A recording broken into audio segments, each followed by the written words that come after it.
Le forum sur le financement de l'habitat dans les pays de l'Union économique et monétaire ouest-africaine s'est ouvert le vendredi 15 mars à Abidjan, en Côte d'Ivoire. Cette première édition se penche sur la recherche de solutions aux défis persistants du secteur immobilier dans la sous-région. En Côte d'Ivoire, quand nous faisons une comparaison, aujourd'hui il se produit environ 10 000 logements tous les ans. Là où nous avons un besoin cumulé de 800 000 logements. Donc, si on veut résorber ce déficit, il faudrait être capable de produire au moins 80 000 logements tous les ans. Donc, question, pourquoi une offre aussi faible alors que la demande est là et que cette demande est solvable, j'insiste là-dessus. En effet, les besoins de financement pour résorber significativement les déficits enregistrés dans le secteur sont énormes. Dans le cas de la Côte d'Ivoire, nous avons juste donné 2 chiffres. Le programme présidentiel de logements sociaux, de construction de logements socio-économiques, vise la construction de 150 000 logements. 150 000 logements, c'est 6 500 milliards de francs CFA de coûts pour les réserves foncières, l'aménagement, la viabilisation des sites et la construction des logements. Donc vous voyez l'importance de ce que cela représente.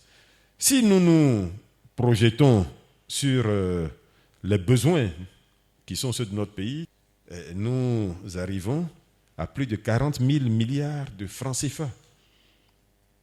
40 000 milliards de francs CFA, c'est 4 fois le budget annuel de notre pays. Et ça, c'est que la Côte d'Ivoire. Alors que les chiffres ont été donnés pour toute la sous-région. Donc vous voyez l'ampleur du problème. Même si le privé contribue, le problème, ou l'essentiel du problème, risque malheureusement de ne pas être traité. Parce que ce privé voudra être accompagné.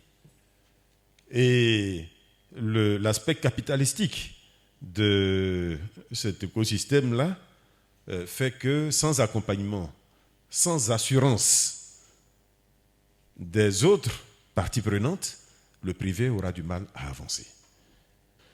Donc voilà des chiffres qui permettent de comprendre aisément la difficulté de la tâche et l'ampleur de la problématique à laquelle nous faisons face.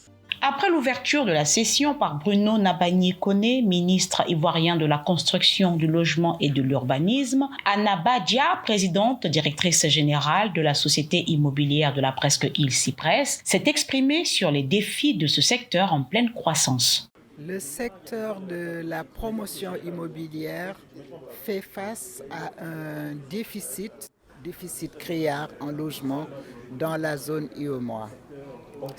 Ce déficit de production est dû en gros à plusieurs facteurs.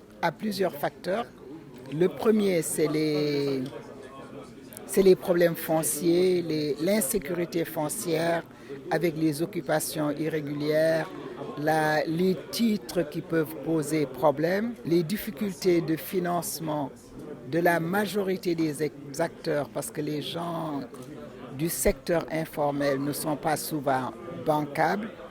Donc le coût des logements, étant donné que nous importons une bonne partie des matériaux de construction, ce qui contribue à surenchérir les coûts de production. À notre avis, le logement social doit être accompagné par les États qui se doivent de mettre en place des mesures incitatives pour le financement du secteur, tant au niveau des acquéreurs qu'au niveau de la production.